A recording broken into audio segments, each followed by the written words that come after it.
John Gill's exposition of the entire Bible, brought to you by Discovering the Scripture, read by Dr. Peter John.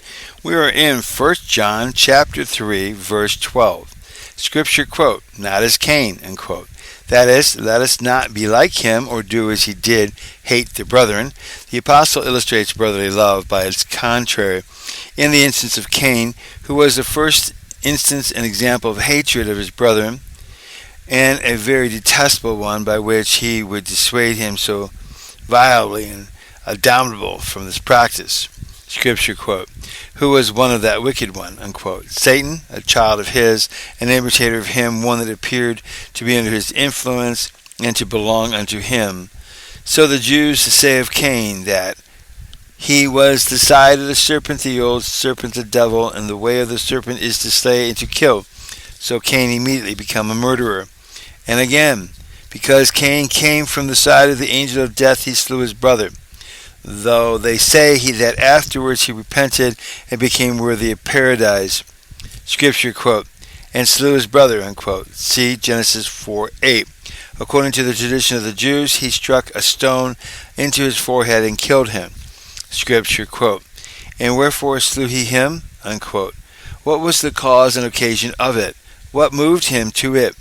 Scripture quote, "because his own works were evil and his brother's righteous," unquote, or his work, as the Ethiopic version reads. The sacrifice which he offered up, which, though it was not evil as to the matter and substance of it, yet was so, being offered with an evil mind, and with an hypocritical heart, and without fruit in the sacrifice of Christ, and so was unacceptable to God. Whereas, on the other hand, the sacrifice his brother brought was offered up in faith of Christ, by which he obtained a testimony that he was righteous, and that the work he did was a righteous work, being done in faith, and so was acceptable to God, which Cain, perceiving, was filled with envy, and this put him upon killing him. The Jews relate the occasion of it after this manner. Cain said to Abel his brother, "Come and let us go out into an open field." And when they were both out in the open field, Cain answered and said to Abel his brother, "There is no judgment, nor judge, nor another world. Neither will a good reward be given to the righteous, nor vengeance be taken on the wicked. Neither was the world created in mercy, nor is it governed in mercy. Or why is thy offering kindly accepted, and mine is not kindly accepted?" Abel answered and said to Cain, "There is judgment, and there is a judge, and there is another world, and there are gifts of a good reward to the righteous, and vengeance will be taken on the wicked. And the world was created in mercy, and in mercy is governed. For according to the fruit of good works it is governed, because that my works are better than thine. Mine offering is kindly accepted, and thine is not kindly accepted." And they both strove together in the field. Cain rose up against Abel his brother and slew him. Footnote from the reader. Remember, this is a tradition of the Jews. This is not found in Scripture. End of footnote from the reader.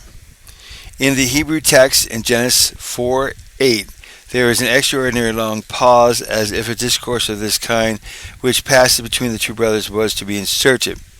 Philo, the Jew, says that in the contention or dispute between Cain and Abel attributed all things to God, and Cain ascribed everything to himself. So the controversy was about grace and works as now, and as then Cain hated his brother upon this account, so now carnal men hate and persecute the saints, because they will not allow their works to be the cause of justification and salvation.